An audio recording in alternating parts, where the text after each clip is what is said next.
and I'm working with Blossom Ireland now for the last 5 years. And this is my colleague Maya, and she is working with us for the last year. And it's been an absolute pleasure working with her. She brings a lot of experience and everything. So, the two of us will be presenting this today. So I suppose the topic that we're talking about is managing in a pandemic, and we never thought we'd be giving a webinar like this, but here we are. Yeah, there we go. It's just a bit slow. Yeah, we're here as well because we won this amazing award, and it was such a big thing for us. This is two of our learners that are here with us, and they've been on this journey throughout the last year, over the last year with us in the creation of this program. And for us, winning the AONTAS Award was a real stamp of approval because we're not part of any official educational establishment. We're not part of a school, or we're not a college of further education. So we kind of stand outside all those other formal settings, but we're very much about education. And I think it was just really such a great positive thing for us to win this award at this time, for us and for the learners. We celebrated in as much as we could, all being a part. But it's been such a fantastic experience. So today we're just going to talk a bit about the structure of our program and what it looks like, and all the different parts, about our learners, who they are, where they come from, and the outcomes. And then at the end we'll have time for some questions if anyone has any questions. And I'm just really looking forward to that kind of the chat between us as well in the breakout rooms after this, because we're always so dying to learn about what other people are doing right now as well, because it can be quite isolating. So it's really lovely to have other people here from other organizations too. So that's just in case you get confused about who we are. My leopard print. So about Blossom Ireland. So Blossom Ireland's been here for the last 10 years. And we started off in a very different place than where we are now. So it was started off by two parents initially.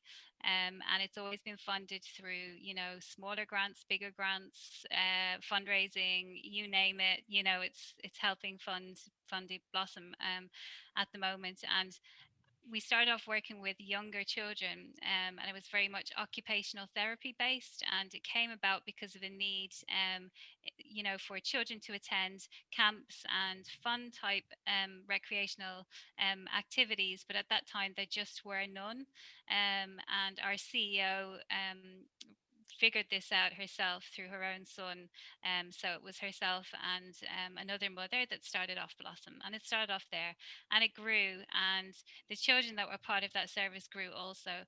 And I suppose I joined at a point where a lot of these young people, these children were now teenagers, and it became quite obvious that there was a different gap there, and there was something else that they really needed at this time. So we did our own research, and it kind of really affected the way that the service went and what we decided to focus on.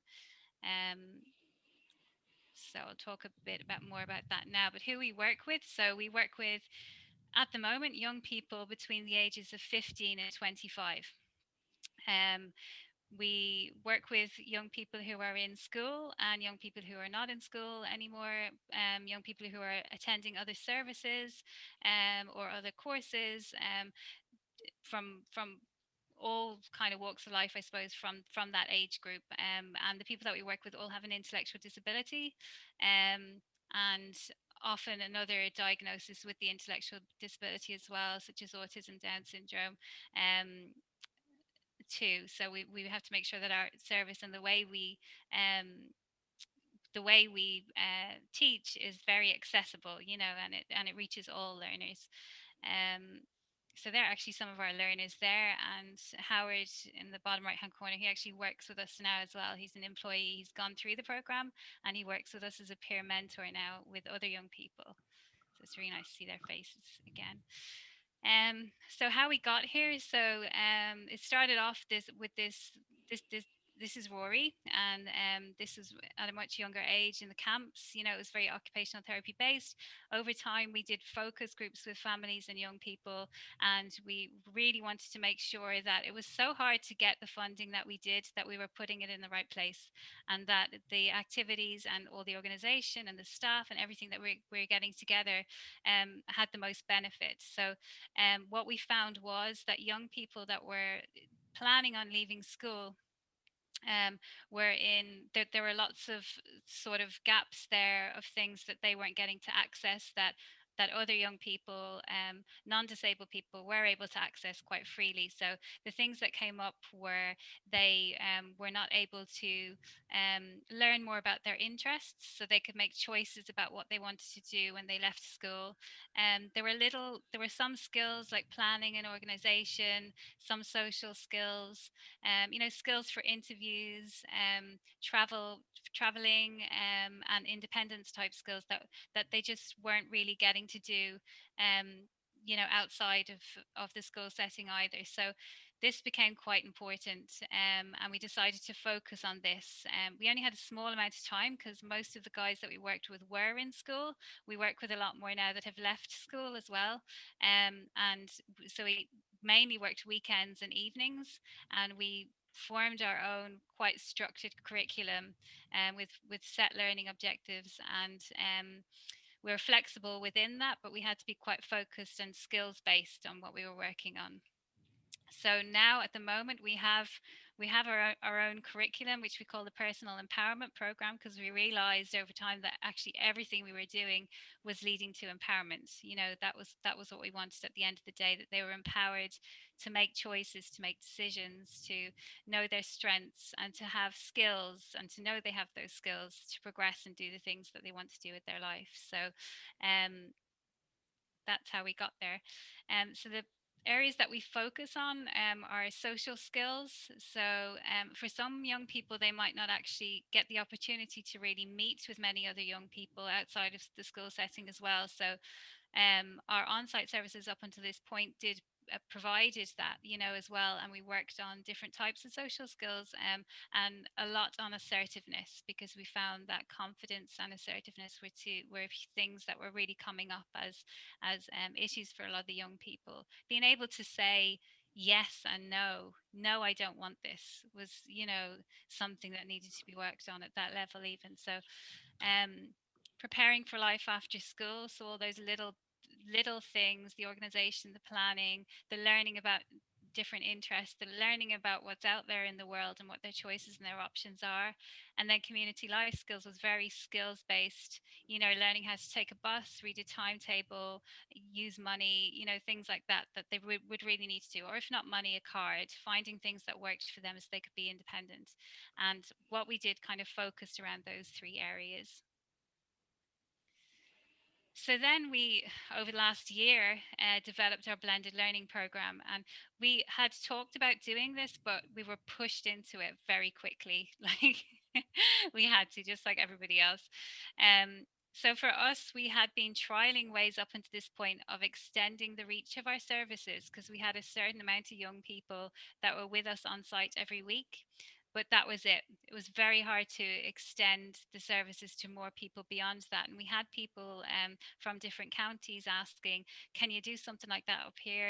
We really need something. And there wasn't anything we could do. So we decided to really work on our blended learning program, because we see it, as something that is going to be really beneficial beyond COVID for us, for sure. So we needed to find an accessible way for young people to learn online. A lot of young people that we were working with over the pandemic, I always go during COVID in the past tense, but it's still here. It's not gone anywhere just yet. So we had to figure out a way. A lot of them weren't able to access the educational content online because they weren't reading, and it was such a big barrier, and content just wasn't accessible enough. And we've really found that it really takes time and a lot of thought and a lot of energy to make things truly accessible, to everybody, and a lot of thought had to go into it. So we got a good team of people together at that stage, and we really planned out, okay, how are we going to do this? Everything has to be accessible. We really used the Universal Design for Learning framework for how we will make everything accessible, from engagement to assessment, and made sure it was highly visual, and that readers would be able to get a grasp of what non-readers would be able to get a grasp of what this was and be able to learn. So we needed to extend the reach of our services. That was another thing, and this was a really useful way for us to be able to do that and to test this and see how it worked. We weren't sure how it was going to work initially at all, so um, we found out along the way that it's really been a way to develop the young people's IT skill set as well, along with our own. Yeah, I was struggling with Zoom there as we were setting up, so mine obviously hasn't advanced that much. But the young people that we work with, definitely the parents and the families have said, look, their skill set around using their computer, logging into a learning platform, finding their way through quizzes and activities, was something they just never had done before, and that gave them great confidence to be able to sit and do that. We have some figures and some stats further down the slides, but I think nearly 90% of the young people we work with had just never had the option of learning online or through a blended learning program before. So this was a new opportunity for them. This was also something that came up, and this became a new way to bring young people with an intellectual disability together to form new networks nationwide. And this is a very powerful thing, because I think in a big piece of what we're doing is the human rights piece. We really believe young people with an intellectual disability should be able to go on to further education, to training, to have options and opportunities.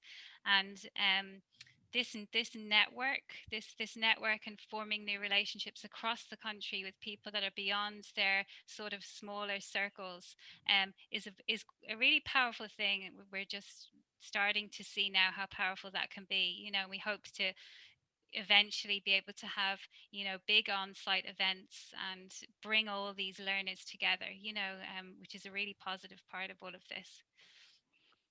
So this is just a bit of research we did ourselves. It's a lot on the screen, sorry, but it just kind of highlights that for that transition planning educational piece, that a lot of people, these were people that were leaving school, and 56% said they were receiving no support around that transition to what was happening after school at all, which is a lot. 65 said that they would like to access any services they can in relation to transition planning at that time. So we've done kind of lots of bits of research with this to kind of just check in and make sure that the need is there and we're focusing on the right things, and to see what supports are in place already. So it kind of helps us. So the impact of COVID, just tell me if I'm talking. I tend to talk very fast, so just tell me to slow down if I am talking a bit fast. No, it's great, Imelda. You're spot on. Okay. Couldn't talk as fast as I am, so no, 100%. It's slow compared to you. Yeah. Um, we found young people with an intellectual disability could enjoy learning online when the content was accessible and engaging. So we didn't know this before. And a lot of the things that we were hearing in the press and in the news was, that young people with an intellectual disability are at home, they can't do online learning, and to an extent, for some young people, they do need that engagement, and they need to be on site. But for a lot of the majority of the young people we worked with, when the content was engaging enough and when we had the right mix of, you know, online conversation and support along with the activities they'd access themselves, it really did seem to work. And a big element as well of the program was that we gave support and training to a champion person, just because of the way things are at the moment as well, and we can't obviously be on site or have everybody in with us, that was there in their kind of circle of support, who could be the one person that they could check in with, when we weren't there. And we were always there by, they could ring us or email us or whatever, and we would get back to them. But just to help them with maybe logging on initially and things like that, or if they needed to discuss something a bit further or they weren't sure of something. So we did training with the champions as well as the young person to support them to do that. And the champions could be a sibling or a parent or a neighbor or an SNA. And we had SNAs, we had siblings, and we had parents. Because of COVID, outside of that, it was very difficult to get anybody else in. But we see down the line that could definitely be another person as well that could really enjoy that training and that time that to give to the person. We initially needed some time to get an expert panel together, and we got a learning development consultant person. We had, input from speech and language therapists and occupational therapists as well, psychologists, to really make sure that what we were doing, we were kind of looking at it from all the different angles. And I think that really helped. And they're a great support as well, when we came up against anything else. So what happened during COVID then was My Blossom Channel. And we spent a bit of time kind of thinking about the name. We have a really lovely guy who does all this artwork and stuff for us, and he came up with this name in the end. And it's really nice because it's a way for all these young people to keep accessing courses and learning, online, and then in this blended learning format. So My Blossom Channel, we ran the first course kind of late enough last year, and by the time we had it all ready. And we had our online activities that they log into on a weekly basis, that they do themselves online, which comprised of lots of video modeling. We had lots of videos there and lots of visual supports. We had lots of audio feedback, so non-readers could very easily access this program and learn from it. And then we also had quizzes to check in on learning and to reinforce concepts. And it was a very positive learning experience. If they didn't understand anything, then they could go back over it again. And alongside that, they met up weekly with our facilitator, who met in groups of 6. We found that 6 was enough on screen for these young people. And it worked quite well. 6 just seemed to be the number that worked well. So they'd meet in their group. We had a very structured meetup. Maya can talk to you a bit more about that, the exact activities and things. But it was a very positive, fun experience. That's what we tried to make of it, because we didn't want it to be kind of this, this sort of learning that was forced on them. We wanted them to want to come every week, and it was their choice to come every week, and they did choose to come every week, which we were really happy about, and they did seem to really enjoy it. So we also had an assessment piece at the end of each week, where they would, for the first course, there was a lot of video based assessments. So they would video themselves practicing the skill that we had gone through, and they would upload it, and then we would give feedback to them. And then every week they would have the option whether they wanted to share their video piece with the others and get feedback from the others in their group, to really get them reflecting on the things they'd done, and to build up those skills of being able to give opinions, and give their thoughts on things. So that was a really positive part of it too. There's a video here. I'm not sure if people have seen it, but I'll just play it. Sorry, it's me again. I wish it was somebody else, but I'll play it. My Blossom Channel is a new way for us to deliver PEP, our personal empowerment program. We've been delivering PEP since 2016 on site, and now My Blossom Channel is allowing us to deliver it to lots of different young people with intellectual disabilities across Ireland. We use very accessible ways of teaching and learning, using highly interactive and engaging graphics and audio and video to make it really accessible even for young people with an intellectual disability who might not be reading. Champions can be anybody. They're chosen by the young person themselves. They have to feel comfortable with the person, but they could be a sibling, they could be a friend, a neighbour, a teacher. It's really whoever has that little bit of time that they can give each week to spend helping that young person. The learning platform that the young people access has a variety of activities to keep it engaging. So we use audio, videos, we use lots of interactive quizzes, and they get lots of feedback as they work their way through. It's designed for non-readers, and it's designed so that the young person can work their way through it themselves. We also have weekly challenges that they submit, and they can submit that through our learning platform as well. And these usually take the form of videos where we can actually see the young person doing the skill. Every week, each young person that's completing a course with us gets to meet up online or in person as things change. They get a chance to meet up with their group. It's a fun time, it's a social time. They get to go through the concepts that they've learned a little bit more, and they also get to get feedback on what they've done with their peers. It's a really great time for the young people to kind of develop their learning a little bit more. Certainness Course is about young people with an intellectual disability learning to use their own voice, learning about how to tell other people about their likes, their dislikes, their strengths, and to give an opinion in an effective way. The next course coming up, it will be about learning about disability, so disability in general, and then disability and what it means for each young person that's doing the course. So if you know a young person that you think might benefit from our courses, please contact us today.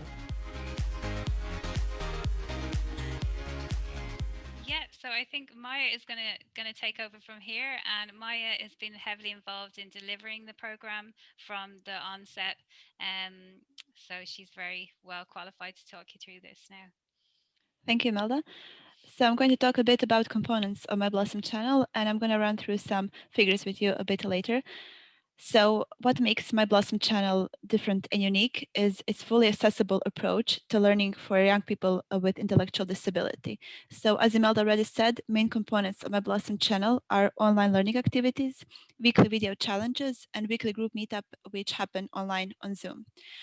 We make sure to assure accessibility through different aspects of online learning, such as engaging graphics, video, which we use for modeling, audio, games, and individualized approach to each person. Each young person has a champion, so that's a person they trust, that supports them through the program, and at the same time, they try to step back and empower young people to be sure that they are completely independent as possible in their work.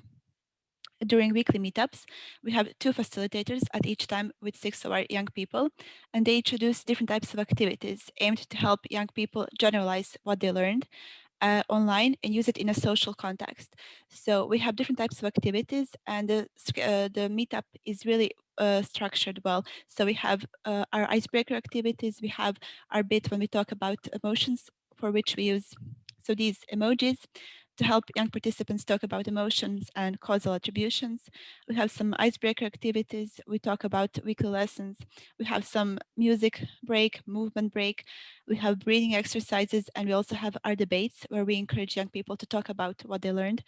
And we also show videos they submitted and engage in positive feedback, which they found most interesting part of the program. So Imelda, if you can get the next slide, that's okay? Yeah, sorry. Here you go. So at the moment, we are running a Certainness course on my Blossom channel. So we are trying to help young people find their voice, talk about themselves, about their strengths, voice their opinion, and generally engage in positive interaction. Like I mentioned, we have emojis, which they get in their welcome pack as a tool to help them express themselves. Right now, we have also brought in a Certainness posters, which you can see here on the slide. So we designed it based on the feedback from our parents who were participating as champions in our program. So our aim with this poster was to equip young people with a tool to help them generalize what they learned at the course, and also to serve as a reminder of all the positive things about them, so their strengths, their opinions, etc. It's fully accessible and can be updated with time. So they found it really useful. They use it on our daily meetups and just generally have fun using this poster. Now I'm going to guide you through some statistical data. Imelda, if you could change the slide, please. No problem. So like Imelda said, we piloted the program at the end of the last year, and so far to this date, we had 55 participants. As you can see, our young people have joined us from all over Ireland, which we were really happy for, because we got a lot of questions where we're going to be able to work with different types of groups and from different locations. Could you please next slide? So from 55 participants we had so far, 88% of them have never completed an online course before, which I believe speaks volumes about accessible online courses for people with intellectual disabilities. It just shows us that we need to develop more, and we need to put in more work to help young people, be engaged with all types of education. We also conducted a survey with participants before and champions before and after our course. One of the questions was on a scale from 1 to 5, how confident are you when speaking out? As you can see, our participants weren't really confident when speaking out prior to the course. However, after the course, the answer we got most often, they're confident and extremely confident when speaking out and voicing their opinion. So we concluded that our course did have a positive impact on their confidence and ability to speak out. One other important thing is we talk about our character strengths on our meetups. Before the course, 53% of our young participants said that they weren't aware what their character strengths are. And after the course, 88% of them said that they know what their strengths are and how good it is to have those strengths. I think this is a really important piece of information because we did try to empower young people and affect their confidence. And we believe that we did achieve that through the course. We also asked them how would they rate this course, and as you can see, we're very happy to say that we got really good feedback and good grades from our participants, saying that they really enjoyed different aspects of the course, such as meetups, online activities, and Learn Labs, and also making the videos. One information we're really looking for is, do our young participants feel that they have developed their assertiveness skills? So can they, in everyday life situations, voice their opinion, stand up for themselves, and just say, yes, no, this is what I think, this is my opinion, and these are my strengths. And our data has shown that participants strongly feel that they can voice their opinion in a better and more effective manner after completing this course. 100% of our participants, sorry, the graphs are a bit mixed. So 100% of our participants said that they did learn what they hoped to learn from this course, and 85% of them said they would recommend this course to other people. Here you can see some testimonials from our champions and our participants. General conclusion from these testimonials and from surveys we conducted was, in addition to developing assertiveness skills, was that the program has strengthened the bond between participants and champions, especially when champions were siblings or SNAs. Also, champions have widely commented on the development of computer skills, everyday use of assertiveness skills, and creation of friendship among participants who were prior to the course strangers. You could have seen a video with myself, Imelda, and two young gentlemen, the ones that were holding the award. They have developed like beautiful friendship to this day, and it's something that's really nice to see, you know, as a product of our course. So yeah, I'll just talk a little bit about what's next. So yeah, we've a lot ahead of us. We've just finished our 3-year strategic plan recently, and it kind of couldn't have come at a better time, because if we had started this pre-COVID, I think it would have had to adapt and change an awful lot. So our target for the next 3 years is to reach 700 young people with intellectual disability across the country, which is huge for us, and to have some real impact with them. And we also want to continue to develop blended learning courses from our PEP curriculum and go and add to that and change that as needed, to increase the range of choice and pathways for young people with intellectual disability. So the idea being that, if there's a particular area that they need to upskill in so they can go on and do something, that they can come to us and kind of get a bespoke number of courses that they can do to help them with those things. Whereas before we had people on site, and there wasn't, people were working off the same goals a lot of the time. So really this is allowing us to be a lot more individualized in the way that we approach things, that they can pick and choose what it is they want to do, and choose their pathway. And I suppose the big thing is we had really looked as well at QQI accreditation, and getting accredited, and is something that we've really looked at, and looked at the pros and the cons of it and everything else for this particular program. And at the moment we're not focusing on it, because we really felt that we needed to make sure that what we were doing kind of helped with that bridge or that pathway for young people so they could get into further education and get into training courses that are there, you know, into colleges and that are already running programs that if they were more accessible that they could also attend. So for us, our focus is on really just making sure that people have that skill set so they can go from A to B. You know, they can go from school or they've left school and they're doing something else. They're in a service, but they can go and choose to go to that next place where whatever it is they want to do or whatever it is they want to be, and that's our focus, I suppose. So we're really excited about the future. We're working away on our next course. It's a bit of a longer course. It's a challenging one for us. It will be about about the person's disability and how and them as a person and how their disability fits in, giving them confidence to speak about disability, and looking at the supports that they can ask for and they need and their rights as a person with a disability, and also looking at all the positive sides to having a disability and all the things that should be celebrated. So we're really looking forward to this course. It's a challenging course to put together, but we're nearly there with it. So that will be the next one that we will be ready to run. So at the end of every session, every week, we try to do a lot of positive affirmations with the guys. So you know we're all feeling good and feeling good about our abilities. And one of the things that we do is this at the end of every session. So we just thought we'd share it with you now. 3, 2, 1. I can do it! Good.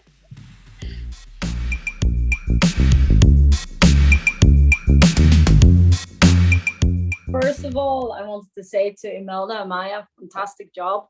I work with Blue Teapot Theatre Company, so I'm working with people with intellectual disabilities as well, adults. So I was saying to Maja, I'll definitely be in contact because we do life skills as well. So it'd be nice to do something together. I think it would be great, even for contact, because I saw County Galway wasn't there on your list, so we have to change that.